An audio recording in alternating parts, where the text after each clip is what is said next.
Acids and bases. Make sure that you do your pre-lab. There are 8 guiding questions that you need to answer before you begin.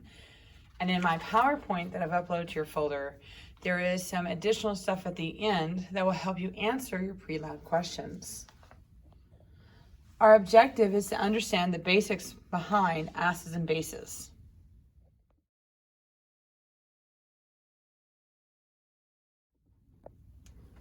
Obtain and clean a 24 well plate. Well plates are determined by the numbers we have going down and across. 4 times 6 is 24. Set up your paper like I have here, and then what we're going to do is we're going to get our samples. So I'm going to start with ammonia, and we're going to take our ammonia and we're going to put some here, and we're going to go across and put ammonia in all of these. I don't have to really put a whole bunch in there. I just need enough that I can do a test with. Okay, and we're going to repeat with all the other substances. Okay, so now once we have our setup, and the one thing I want you to notice is this first round, everything is clear. So what we're going to do is we're going to first test with litmus paper. And so you're going to take your litmus paper, and you don't need much. And we're going to place it in there, pull it out. It's the same color. I can't tell much about that. So what I'm going to do is I'm going to also test with red litmus paper. And I'm going to put it in there. And look, it turns blue. And so you're going to repeat this all the way down with litmus paper and record. Now, if the litmus paper changes automatically, I'll do the first one again. So if it changes like this one does here, I don't need to test with the blue one because I already know this is blue. Don't leave the litmus paper in there. There's no need to do that.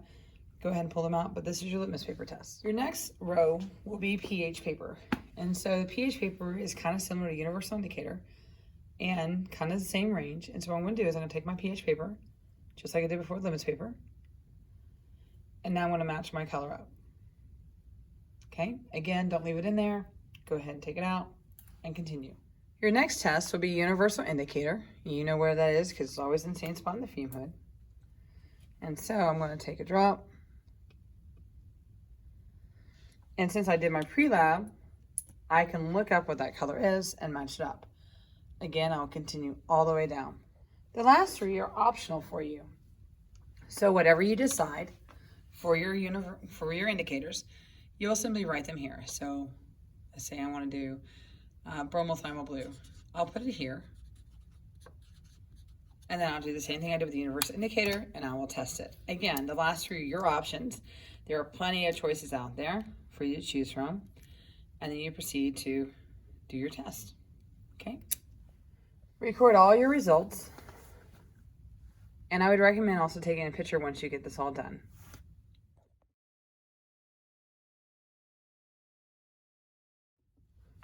For A2, you guys will pick what you want to put on your rows. So you're repeating what we did on A1, but you're picking which ones you want to test out for A2. There are options back there. You can also do distilled water. You could do tap water. Those are also 2 options you can do as well. So pick out which ones you want to do. Make sure you do like we did before with this option A1 and label your stuff.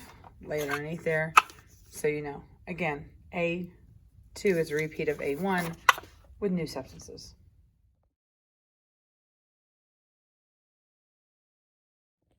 B1.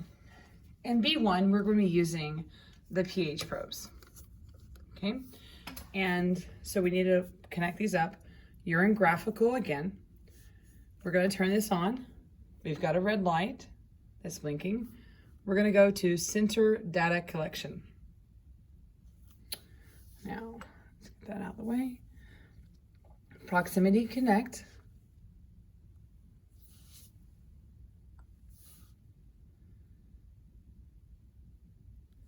And it's succeeded. So done. Don't know why that keeps popping up. All right, so let's go ahead and let's click here. Let's do data, table, and let's do the meter. All right, so now we have that going. And I want to test with my first one. So I'm going to unscrew the vial. I don't want to lose that vial, okay? Because this has the buffer for this. You could pull it out like so. This has a little bitty thin glass piece right here that I do not want you to break. So you're gonna be gentle, and all you gotta do is you just gotta put it in here, like so, okay? And it's gonna give us a reading. So you're welcome to collect it as it is doing now, or I can simply just record what the measurement is, okay? So 1.38, okay. I'm gonna record that in my chart for the sample.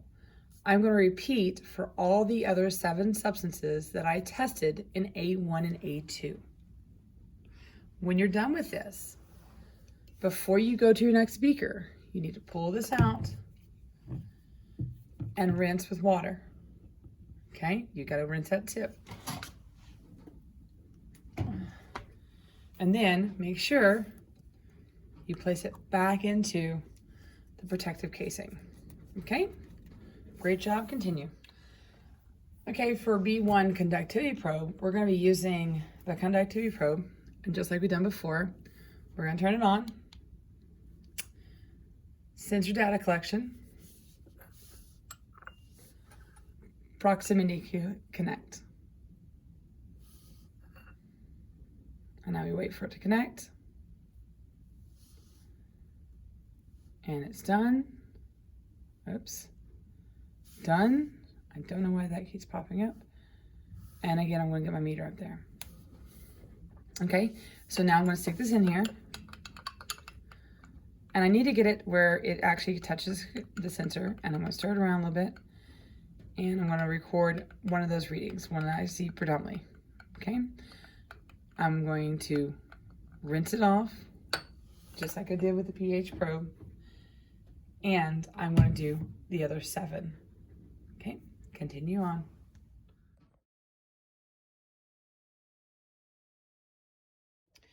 Okay, we're gonna do a mini titration. And so I've already set up my pH probe with this iPad. Okay. So you're gonna set it up as I have it here. Please don't slam this down, okay? So we're right above the glass. Be gentle with them. You notice I have it right here. So it's above. My next step is going to be, and I've put no more than 15 to 20 milliliters in that beaker, okay? I've also added 10 milliliters of water to that. So you just didn't see that in the background while I was doing this. This is HCl on the bottom. I've just chosen that to be on my bottom, and I'm gonna titrate or pipette sodium hydroxide into it until I get an equivalence point. All right? So this is your first time doing mini titration. To help us see where we're at, our goal is gonna be to get to 7, which is a green color. I'm gonna take universal indicator, and I'm gonna put in there, okay? And I'm starting off with a red color. Okay, so I have a red color, which indicates an acid. So I got 1.41. Everything looks good. I'm gonna say collect. And now what I'm gonna do, so I have a clean pipette.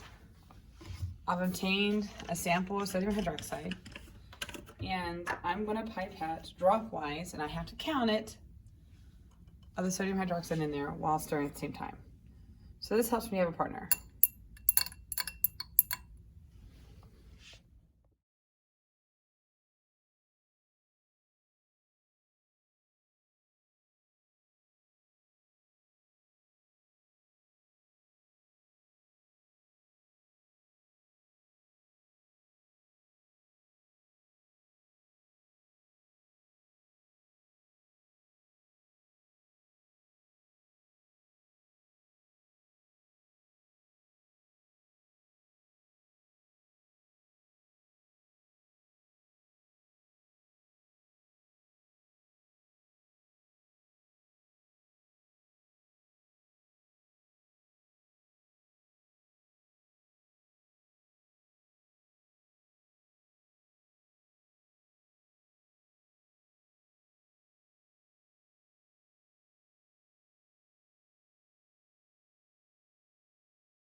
So I'm getting closer, and notice that it kind of all of a sudden changed. This peak that you're seeing right now on the graph is perfect.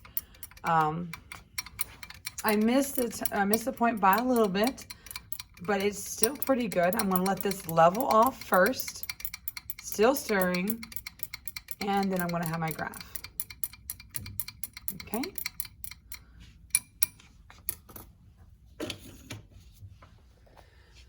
So one thing is you want to try to be consistent, and it's kind of hard when you do a pipette. And so one thing you can see here is I've got a bump right here. Okay. Now I like how this went, and all of a sudden this went up really suddenly. The halfway point between these 2 points is my equivalence point. Okay. And like I said, we were shooting for a 7. It's going to happen really quick on you. And so when you start seeing the color change, you got to slow down and let it happen and keep stirring. Okay. We want to make sure that we let the graph go a little bit further this way as we're graphing it to show that that was the end point. Okay. We've reached that point. It's all leveled off. All right.